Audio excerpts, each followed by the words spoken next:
क्यों कुछ लोग महीनों और सालों तक एक ही जगह पर बैठकर व्यापार करते रहते हैं, जबकि कुछ लोग ऐसा सिस्टम बना लेते हैं कि उनके बिना भी उनका बिजनेस चलता रहता है। एक तरफ गोदाम में लोग बैठकर अपना पसीना बहा रहे होते हैं, हर छोटी बड़ी चीज में खुद को झोंक देते हैं, और दूसरी तरफ कुछ व्यापारी आराम से घर पर बैठकर या घूमते हुए करोड़ों का कारोबार संभाल लेते हैं। सवाल ये नहीं है कि किसके पास में ज्यादा पैसा है, असली सवाल ये है कि किसके पास में सिस्टम है।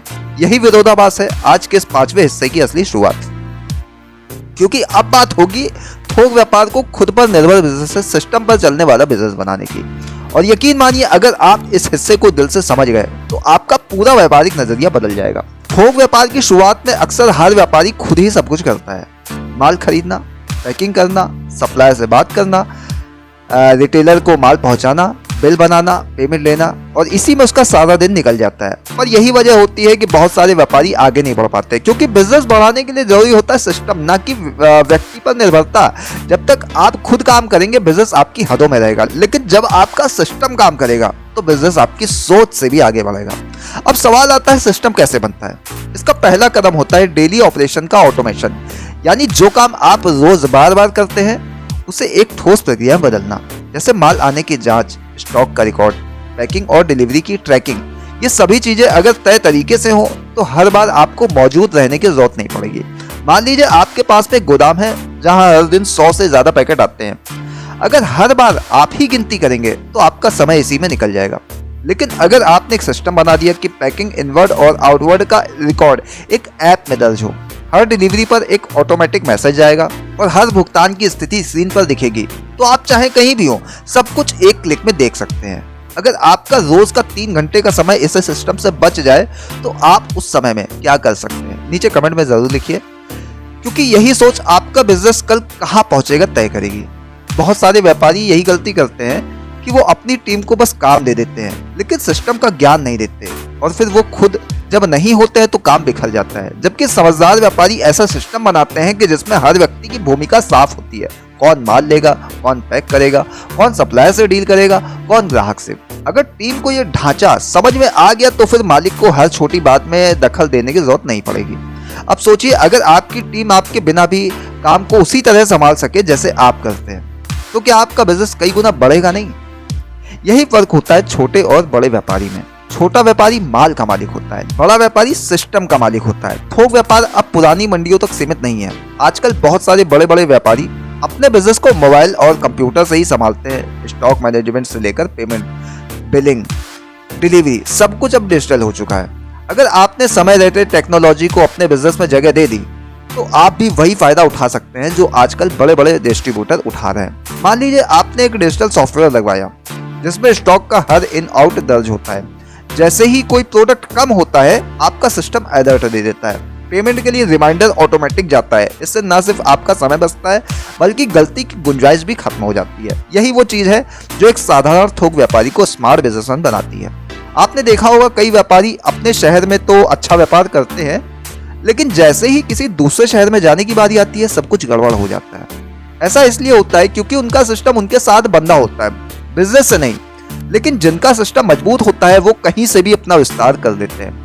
मसलन अगर आपने गोदाम में एक तय प्रोसेस बना दिया, पैकिंग, बिलिंग, डिस्पैच और पेमेंट की, तो अगर आप कल को किसी दूसरे शहर में नया गोदाम खोलते हैं तो आपको बस वही प्रोसेस लागू करना होता है, चाहे आप वहां हो या ना हो। काम वैसे ही चलेगा जैसे आपके पहले गोदाम में चल रहा है। यही स्केलेबल बिजनेस की असली पहचान होती है। अगर आप आज से ही अपने बिजनेस को सिस्टम पर डालना शुरू कर दें तो क्या 6 महीने बाद आप किसी और नए शहर में शाखा नहीं खोल सकते?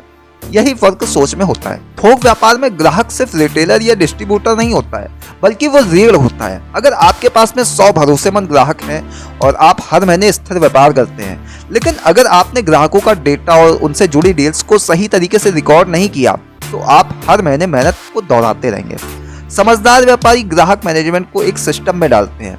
किस ग्राहक को कब माल गया, कब पेमेंट आना है, कितना बकाया है, कब नया ऑर्डर आ सकता है। इससे ग्राहक के साथ में रिश्ता मजबूत होता है और कोई भी लेन देन गड़बड़ नहीं होता है। अगर आपके पास में 100 ग्राहक हों और हर ग्राहक 1000 रुपए का एक महीने माल ले तो आप कुल कितना कारोबार करेंगे? जरा सोचिए और नीचे कमेंट में लिखिए, क्योंकि ये आंकड़ा आपके भविष्य की दिशा आपको दिखा सकता है।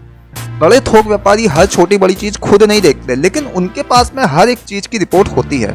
जैसे कितनी इनवर्ड हुई, कितनी आउटवर्ड, कितना पेमेंट बाकी है, कितना मुनाफा आया, कौन सा प्रोडक्ट ज्यादा बिक रहा है, कौन सा कम बिक रहा है। इससे उन्हें बिजनेस में पकड़ रहती है बिना गोदाम में बैठे। अगर आप भी अपने बिजनेस में ऐसा रिपोर्टिंग सिस्टम बना लेते हैं तो धीरे धीरे आपका दिमाग रोज के झंझट से निकलकर रणनीति पर फोकस करने लगेगा और यहीं से बिजनेस रफ्तार पकड़ता है। कोई भी सिस्टम तभी काम करता है जब आपकी टीम, सप्लायर और ग्राहक आप पर भरोसा करें। इसके लिए जरूरी है कि जो नियम आपने बनाए हैं सबके लिए एक जैसे हों। एक ग्राहक को अलग, दूसरे को अलग नियम देने से सिस्टम टूटता है, लेकिन जब सबको एक जैसा अनुभव मिलता है तो विश्वास बनता है और नेटवर्क अपने आप मजबूत होता चला जाता है। याद रखिए, सिस्टम का मतलब सिर्फ मशीनें और ऐप नहीं होता है। सिस्टम का मतलब होता है एक ऐसा ढांचा जो समय पर एक ही तरीके से काम करे, चाहे आप वहां हो या ना हो। बहुत से व्यापारी बिजनेस में मेहनत करते हैं लेकिन हिसाब किताब पर पकड़ नहीं बनाते। धीरे धीरे पैसा कहीं ना कहीं रिसने लगता है, लेकिन सिस्टम बेस्ड व्यापार में हर लेन देन दर्ज होता है। आप देख सकते हैं कि कौन सा प्रोडक्ट ज्यादा मुनाफा दे रहा है, कहाँ से पैसा फंस रहा है और कहाँ से सबसे तेज रिटर्न आ रहा है। यही वो समझ है जो आपको बाकी व्यापारियों से अलग बना देती है। अगर आपको हर हफ्ते एक साफ रिपोर्ट मिले कि इस हफ्ते आपका कुल मुनाफा कितना हुआ, कुल खर्च कहाँ हुआ और कौन सा प्रोडक्ट सबसे तेज चल रहा है, तो क्या आप बेहतर फैसले नहीं लेंगे? यही सिस्टम का कमाल होता है। जब तक आप खुद काम में फंसे रहेंगे, आपकी सोच भी गोदाम की दीवारों में कैद रहेगी। लेकिन जैसे ही आप सिस्टम बनाते हैं, आपका ध्यान अगले कदम पर जाता है। नए शहर में शाखा, नए प्रोडक्ट में एंट्री, नए मार्केट में विस्तार। यही वो मोड़ है जहां थोक व्यापारी सिर्फ व्यापारी नहीं, उद्यमी बन जाता है। अब कल्पना कीजिए, अगर आपका बिजनेस पूरी तरह सिस्टम पर चलने लगे तो आप अपनी जिंदगी में क्या नया करेंगे? शायद आप दूसरा कारोबार शुरू करेंगे, शायद आप परिवार के साथ में समय बिताएंगे, शायद आप बड़ा सोचेंगे। नीचे कमेंट में बताइए, अगर आपके पास में ऐसा सिस्टम हो तो आप क्या करेंगे? अब इस 5वें पार्ट के अंत में हम वहां पहुंच चुके हैं जहां से अगला बड़ा दरवाजा खुलता है, नेटवर्क के विस्तार से मल्टी सोर्स इनकम तक का सफर। बहुत से व्यापारी इसी बिंदु पर रुक जाते हैं, लेकिन कुछ लोग यहीं से नई उड़ान भरते हैं। छठा हिस्सा इसी पर केंद्रित होगा कि कैसे एक थोक व्यापारी अपने बिजनेस को कई बिजनेस में बदलता है, कैसे वो अपने ब्रांड को कई शहरों और राज्यों तक फैलाता है और कैसे एक बार बना हुआ सिस्टम उसे सालों तक कमाई देता रहता है, भले वो खुद मैदान में हो या फिर ना हो। क्या वाकई में ऐसा संभव है? क्या कोई व्यक्ति एक बार मेहनत करके सालों तक कमाई कर सकता है? एक व्यापारी माल बेचने तक सोचता है, दूसरा सप्लाई चेन बनाने तक, और यही वो विरोधाभास है जो आज के छठे भाग की शुरुआत करता है। क्योंकि आज हम बात करेंगे कैसे एक छोटा सा थोक व्यापारी अपने बिजनेस को मल्टी सोर्स इनकम में बदल सकता है, यानी एक से नहीं कई दिशाओं से पैसा आने वाला व्यापार। जरा सोचिए, अगर आपका बिजनेस सिर्फ एक प्रोडक्ट पर टिका रहता है तो जैसे ही मार्केट में उस प्रोडक्ट की मांग कम होगी, आपकी कमाई भी गिर जाएगी। लेकिन अगर आपके पास में 3 या 4 अलग अलग सप्लाई चेन है तो एक प्रोडक्ट की कमी दूसरे से पूरी हो जाएगी। यही असली बिजनेस इंटेलिजेंस है।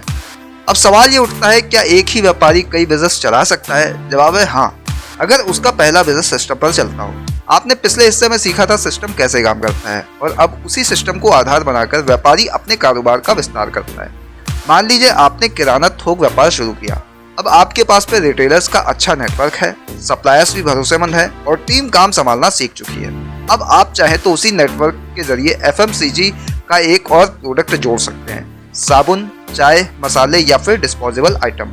ये सब वही ग्राहक खरीदेंगे जो पहले से आपसे जुड़े हैं। मतलब आपको नया मार्केट नहीं खोजना है, बस अपने मौजूदा नेटवर्क को बेहतर इस्तेमाल करना है। जरा सोचिए, अगर हर ग्राहक आपकी कंपनी से 3 तरह के माल ले तो आपकी इनकम 3 गुना नहीं तो 1.5 गुना तो हो ही जाएगी। अब बताइए, क्या आपको लगता है कि एक ग्राहक को कई प्रोडक्ट बेचना मुश्किल है या आसान? नीचे कमेंट में लिखिए, मैं आपकी सोच जानना चाहूंगा। बड़े थोक व्यापारी केवल थोक नहीं रहते, वो डिस्ट्रीब्यूटर बन जाते हैं। कई ब्रांड अपने डिस्ट्रीब्यूटर खुद नहीं ढूंढ पाते, तो ऐसे में अगर आप किसी क्षेत्र का डिस्ट्रीब्यूशन अधिकार ले लेते हैं तो आपके बिजनेस में एक नई आय का रास्ता खुल जाता है। मान लीजिए आपने किसी लोकप्रिय FMCG ब्रांड का डिस्ट्रीब्यूशन लिया। कंपनी आपको माल देगी और आप अपने नेटवर्क के जरिए रिटेलर्स को सप्लाई करेंगे। कंपनी आपको हर सौदे पर कमीशन देगी और ये कमीशन हर महीने स्थिर इनकम बन जाता है। यही वजह है कि कई व्यापारी आज थोक से डिस्ट्रीब्यूशन मॉडल की ओर बढ़ रहे हैं। लेकिन यहाँ एक और बात ध्यान देने वाली है, अगर आप डिस्ट्रीब्यूटर बनना चाहते हैं तो आपको अपनी साख और क्रेडिट हिस्ट्री मजबूत रखनी होगी, क्योंकि कंपनी भरोसे के आधार पर ही डिस्ट्रीब्यूशन देती है। अब सोचिए, अगर आप शहर में 50 दुकानों पर आपका प्रोडक्ट मौजूद हो तो आपकी ब्रांड वैल्यू कितनी बढ़ जाएगी। नीचे कमेंट में लिखिए, क्या आप कभी अपने शहर में किसी ब्रांड के डिस्ट्रीब्यूटर बनना चाहेंगे। अब आते हैं अगले चरण पर, ब्रांडिंग और वैल्यू एडिशन। यही वो कदम है जहां एक व्यापारी नहीं ब्रांड ओनर बन जाता है। उदाहरण के लिए, अगर आप मसालों का थोक व्यापार करते हैं तो आप अपना खुद का पैकिंग ब्रांड बना सकते हैं जिसमें वही माल आपकी पैकिंग में बिके। इससे दो फायदे होते हैं, एक आपकी पहचान बाजार में अलग बनती है, दूसरा आपका मुनाफा बढ़ता है क्योंकि अब आप माल बेचने वाले नहीं, आप ब्रांड बेचने वाले हैं। अब आप खुद सोचिए, अगर कोई ग्राहक आपके नाम से प्रोडक्ट मांगे तो क्या वो आपसे जुड़ाव महसूस नहीं करेगा। यही है ब्रांड वैल्यू। अब थोड़ा आगे बढ़ते हैं डिजिटल थोक विस्तार की तरफ। आजकल बहुत से व्यापारी अपने कारोबार को ऑनलाइन ले जा रहे हैं। पहले जो माल केवल मंडी में बिकता था, अब वही B2B प्लेटफॉर्म जैसे इंडिया मार्ट, ट्रेड इंडिया, उड़ान और मीशो पर बिक रहा है। अगर आपने अपने थोक बिजनेस को ऑनलाइन प्लेटफॉर्म से जोड़ लिया तो आपका बाजार सीमित नहीं रहेगा।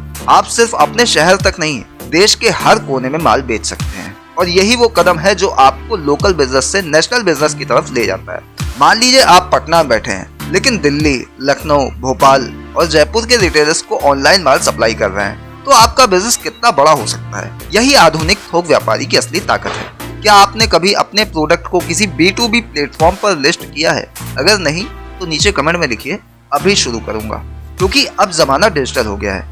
अब आते हैं विविधता और जोखिम कम करने पर। थोक बिजनेस में एक बड़ी गलती ये होती है कि लोग सारा पैसा एक ही सेक्टर में लगा देते हैं। मान लीजिए किसी ने सिर्फ कपड़ों का व्यापार शुरू किया, लेकिन अचानक मार्केट में डिमांड घट गई या नया ट्रेंड आ गया, तो उनका पूरा बिजनेस डगमगा सकता है। स्मार्ट व्यापारी ऐसा नहीं करते हैं, वो हमेशा 2 या 3 अलग अलग सेक्टर में बैकअप रखते हैं, जैसे कपड़ों के साथ में फुटवियर, पैकेजिंग मटेरियल या इलेक्ट्रॉनिक्स एसेसरीज। इससे किसी एक सेक्टर के गिरने पर दूसरा संभाल लेता है। अब जरा सोचिए, अगर आपके पास में 3 प्रोडक्ट लाइन हो और हर एक से अलग अलग इनकम आए, तो आपकी सुरक्षा कितनी बढ़ जाएगी। नीचे कमेंट में बताइए, अगर आपको 3 अलग अलग सेक्टर में बिजनेस शुरू करने का मौका मिले तो आप कौन कौन से प्रोडक्ट चुनेंगे। अब यहाँ एक दिलचस्प पहलू है, सप्लाई चेन में हिस्सेदारी। जब आपका बिजनेस स्थिर हो जाता है तो आप सिर्फ सामान बेचने की जगह सप्लाई चेन के किसी और हिस्से में भी हिस्सा ले सकते हैं, जैसे ट्रांसपोर्टेशन, वेयर हाउसिंग, पैकेजिंग या प्रोडक्ट सोर्सिंग। अब वो खर्चा आपका मुनाफा बन जाएगा। यही असली व्यापारिक सोच होती है, खर्च को मुनाफे में बदल देना। अब आते हैं टीम डेवलपमेंट और लीडरशिप पर। जब आपका बिजनेस कई दिशाओं में फैलता है तो आपको हर जगह खुद मौजूद रहना संभव नहीं होता है। इसलिए जरूरी होता है कि आप अपनी टीम में लीडर्स तैयार करें। उन्हें सिर्फ काम नहीं, निर्णय लेने की क्षमता भी सिखाएं। एक अच्छा व्यापारी अपनी जगह कई छोटे निर्णयकर्ता तैयार करता है ताकि सिस्टम बिना रुकावट के चलता रहे। अब आप बताइए कि आपकी टीम में ऐसा कोई व्यक्ति है जो आपकी गैर हाजिरी में भी आपका काम संभाल सके। अगर हाँ, तो कमेंट में उसका पहला नाम लिखिए और उसे धन्यवाद दीजिए, क्योंकि वही आपके बिजनेस की रीढ़ है। अगर आप सच में देश भर में बिजनेस फैलाना चाहते हैं तो आपको डेटा और मार्केट एनालिसिस की समझ रखनी होगी। कौन सा सीजन किस माल के लिए मुफीद है, कौन सा शहर किस दाम पर खरीदता है, ये सब समझने से आप स्मार्ट डिसीजन ले पाएंगे। उदाहरण के लिए, अगर आपको पता है कि बिहार और झारखंड में डिस्पोजेबल प्लेट्स की मांग गर्मियों में बढ़ती है, तो आप मार्च से ही स्टॉक बढ़ाना शुरू कर देंगे। इसी तरह अगर आपको समझ है कि त्योहारों के वक्त में कौन सा प्रोडक्ट चलता है, तो आप पहले से तैयारी कर सकते हैं। यही वो समझ है जो बिजनेस को अनुमान पर नहीं, डेटा पर चलाती है। अब जरा सोचिए, अगर आपको आने वाले 3 महीनों की डिमांड पहले से पता हो तो आप कितना फायदा उठा सकते हैं। जब आपका ब्रांड और सिस्टम दोनों मजबूत हो जाएं, तो आप अपने बिजनेस को दूसरों को फ्रेंचाइजी देकर बढ़ा सकते हैं। यानी आप अपनी प्रक्रिया, ब्रांड नाम और सप्लाई चेन को दूसरों को देकर उनसे रॉयल्टी या कमीशन भी कमा सकते हैं। सोचिए, अगर आपके नाम से दूसरे शहरों में शाखाएं खुलने लगे और हर शाखा से आपको हर महीने एक तय हिस्सा मिले, तो क्या आपका बिजनेस अपने आप नहीं बढ़ेगा। यही असली स्मार्ट थोक व्यापारी की पहचान है। अब धीरे धीरे बात वहां पहुंचती है जहां व्यापार एक संरचना बन जाता है, ऐसा ढांचा जो कई सालों तक अपने आप चलता है। आपने सिस्टम बनाया, नेटवर्क फैलाया, ब्रांड खड़ा किया, टीम सशक्त की, अब आप सिर्फ मॉनिटर करते हैं। यही है मल्टी सोर्स इनकम सिस्टम। लेकिन अब असली सवाल यह है, क्या इस सिस्टम को आगे और बढ़ाया जा सकता है? क्या ऐसा संभव है कि आपका बिजनेस देश की सीमाओं से बाहर भी जाए? क्या एक भारतीय थोक व्यापारी इंटरनेशनल लेवल पर एक्सपोर्टर बन सकता है? इस सवाल का जवाब इतना आसान नहीं है, लेकिन इतना रोचक जरूर है कि आप अगला भाग मिस नहीं करना चाहेंगे। 7वां हिस्सा इसी पर केंद्रित होगा कि कैसे एक भारतीय थोक व्यापारी अपने प्रोडक्ट को विदेशों में भेज सकता है, कैसे इंटरनेशनल मार्केट में ब्रांड रजिस्टर होता है और कैसे एक लोकल थोक व्यापारी धीरे धीरे ग्लोबल सप्लायर बन जाता है। अब आप बताइए, अगर आपको मौका मिले तो कौन सा भारतीय प्रोडक्ट विदेश भेजना चाहेंगे? नीचे कमेंट में जरूर लिखिए, क्योंकि अगली बार हम उसी सपने को हकीकत में बदलने की पूरी प्रक्रिया समझाएंगे। तैयार रहिए, अब ये कहानी सिर्फ बिजनेस की नहीं, भारत के नाम को दुनिया तक पहुंचाने की बनने जा रही है।